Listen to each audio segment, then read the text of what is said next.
Sir army वालों को शराब क्यों दिया जाता है? उनके शरीर में बैलेंस नहीं बनेगा, आधा बैलेंस बनाएगा आधा गिर के चलेगा। हम सिकंदर तृतीय हैं, प्रधानमंत्री हमारे सामने। और जब घर में जाता है या कहीं जाता है तो कोई कह देता है पुलिस पुलिस, तुरंत उसका सेरिबेलम सही हो जाता है। शराब नहीं पिए हम। ये जो पीछे होता है ना, यहाँ हड्डी नहीं होती है, इसलिए किसी को भी यहाँ ज्यादा जोर से मार दीजिएगा ना, हुमच के एक दो मुक्का, तो दिक्कत हो जाएगा, वो मर भी सकता है। दोस्ती में भी, अरे दोस्त यार, दोस्त हो तो पियो ना, आप उसको जहर दीजिएगा, दोस्त हो तो पियो ना मेरे लिए जहर। दोस्ती है तो सांप से कटवा लो ना, दोस्ती है तो कुतुब मीनार से कूद जाओ ना। सच सुनना, ये में दोस्ती नहीं, ये कौन दोस्ती है? सेरिबेलम और मेडुला ऑब्लोंगाटा।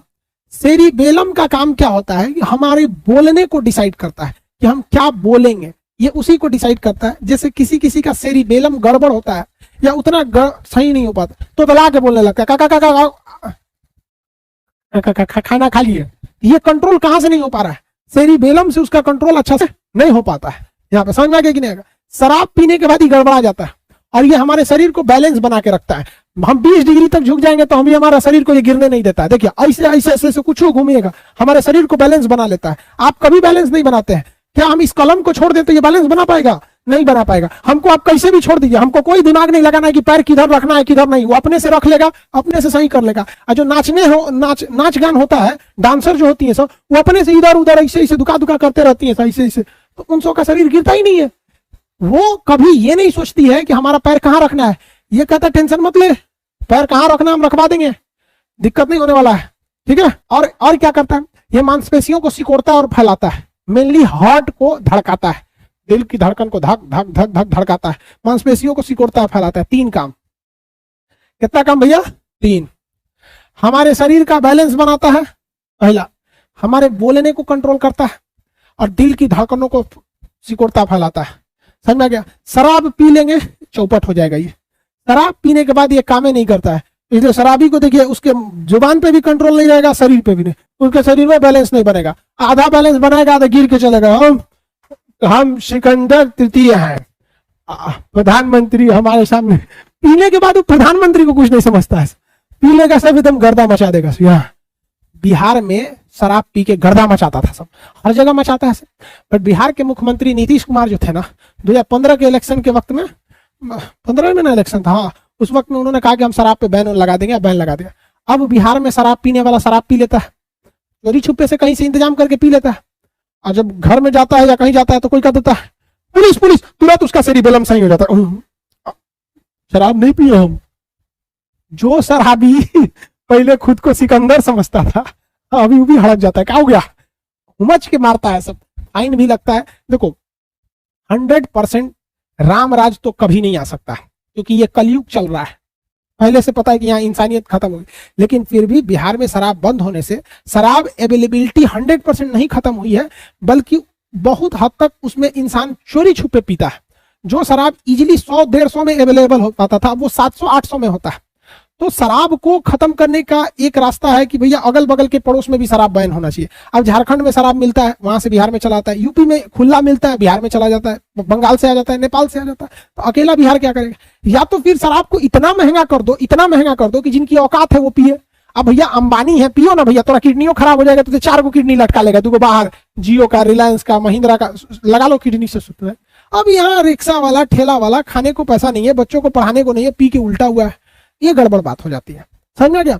तो शराब पीने से क्या गड़बड़ होता है? सेरिबेलम, ये पीछे का सेरिबेलम चौपट, ना शरीर रहेगा बैलेंस में और ना ही आपका कुछ भी रहेगा। एक्सेस शराब पी लीजिएगा ना तो मर भी सकते हैं, क्योंकि इसका एक और काम याद कीजिए, दिल की धड़कनों को कंट्रोल कर रहा था, दिल की धड़कनों को भी ये सिकुड़ा रहा था। ज्यादा फैल देंगे तो दिल को छोड़ देगा, कहेंगे शराब पिए तो सुतले रह गए, सुतले ना रह गए, ब्रेन में चौपट हो गया। ये पीछे होता है। और सबसे बड़ी खराबी क्या है कि ये जो पीछे होता है ना, यहाँ हड्डी नहीं होती है, इसलिए किसी को भी यहाँ ज्यादा जोर से मार दीजिएगा ना, हुमच के एक दो मुक्का, तो दिक्कत हो जाएगा, वो मर भी सकता है। क्योंकि अगर सेरिबेलम गया तो मान के चलिए कि शरीर का बैलेंस नहीं बना पाएगा, बोल नहीं पाएगा, अब पूरा तरह चल गया तो दिल को धड़का नहीं पाएगा, मर जाएगा। तो शरीर का लघु ब्रेन, छोटका ब्रेन कहा जाता है किसको? सेरिबेलम को। सेरिबेलम के पीछे सिक्योरिटी के लिए कोई हड्डी नहीं होती है, हुमच के मारेंगे मर जाएगा आदमी। ये हमारे बोलने को कंट्रोल करता है। सेरिबेलम देखिएगा, कोई कोई बोलता है तो बहुत थूकता है, बोलेगा ना, अच्छा थूक निकलने लगता है। कंट्रोलिंग उसका मेन सेरिबेलम से ही होता है, तुतला के बोल देगा, या फिर शराब पिएगा तो चढ़ के अपने आप को प्रधानमंत्री से भी ऊपर समझेगा, हम ही है राष्ट्रपति, हम ही प्रधानमंत्री। बहुत एक से एक पियक्कड़ होता है।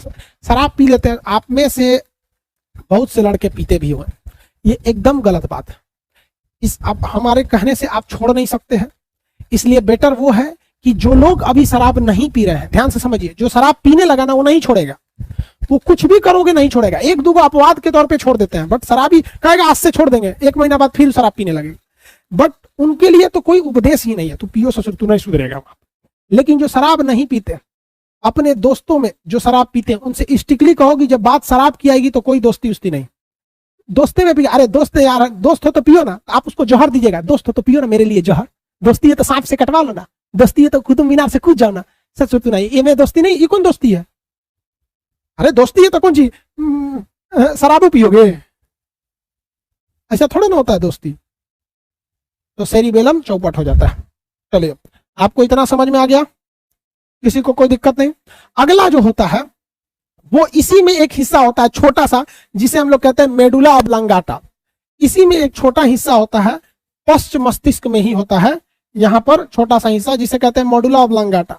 मेडुला ऑब्लांगाटा जो होता है वो उन सारी क्रियाओं को कंट्रोल करता है जिसे हम नहीं कंट्रोल कर पाते हैं, जो हमारी इच्छा में नहीं चलती हैं, अनैच्छिक हैं, वो किसके हिसाब से चलती है? Medulla oblongata. जैसे श्वसन, सांस लेना हमारी इच्छा में नहीं है, वो कौन कंट्रोल कर रहा है? Medulla oblongata. पश्च मस्तिष्क का ही एक छोटा सा भाग है। पाचन की क्रिया मेडुला ऑब्लांगाटा। ब्लड घूम रहा है, circulatory system medulla oblongata. Excretory system kidney medulla oblongata. बड़ी आंत मेडुला ऑब्लांगाटा। छोटी आंत medulla oblongata. Liver medulla oblongata. जिस चीज को हम कंट्रोल नहीं करते हैं उस चीज को मेडुला ऑब्लांगाटा कंट्रोल करता है। इसीलिए किसी का ब्रेन डेड होता है तो उसका सब चीज डेड हो जाता है, क्योंकि सारा सप्लाई ब्रेन से ही हो रहा है। सारा सप्लाई किससे हो रहा है? ब्रेन से हो रहा है। किसी को कोई दिक्कत नहीं? सर आर्मी वालों को शराब क्यों दिया जाता है? आर्मी वालों को शराब एक लिमिटेड मात्रा में दी जाती है ताकि वो ऐसे एटमॉस्फेयर में एकोमोडेट कर सके। ऐसे ऐसे जगहों पे आर्मी वालों की ड्यूटी लगती है जहां एक आम इंसान को जिंदगी जीना बड़ा मुश्किल हो जाता है। कोई फौजी पैदा हुआ बिहार उत्तर प्रदेश में, उसके वहां का क्लाइमेट कुछ हो रहा है, उसको सियाचिन ग्लेशियर पे चढ़ा दीजिएगा, वहां वो प्रेशर से मर जाएगा, वहां वो सचुरा ठंड से मर जाएगा। इससे अच्छा उसको शराब पिला दीजिए। जब शराब पी लेगा ना तो उसका ये जो पीछे वाला है सेरिबेलम, ये उतना कंट्रोल में नहीं रहेगा, बट उसको भी ज्यादा नहीं देने को रहा जाता है। फौज में भी रिस्ट्रिक्शन होता है कि आप ट्रेन में नहीं पी सकते, या एक एकोमोडेशन के लिए उन्हें शराब दिया जाता है एक लिमिटेड मात्रा में, और वो शराब बहुत ही हाई क्वालिटी का होता है। उसमें ये ध्यान रखा जाता है कि ये नशा कम करे बल्कि शरीर को एकोमोडेट करने में मदद करे। इसलिए शराब पीने वाले फौजी को कभी नहीं देखिएगा। देखिए ज्यादातर फौज में शराब लीगली उनको प्रोवाइड कराया जाता है, बट कभी नहीं देखेंगे कोई फौजी नाली में गिरा है। लेकिन जो बाजार में शराब दिया जाता है उस शराब पर ध्यान रखा जाता है कि इसमें कम से कम पैसे में मिले ताकि लोग इजीली खरीद सके और ज्यादा से ज्यादा नशा करे कि मोहल्ले में गरिया सके, तभी तो बिकेगा शराब यहाँ पर। तो उन शराब में और इस शराब में शेर और सुअर का अंतर होता है। समझ में आ गया?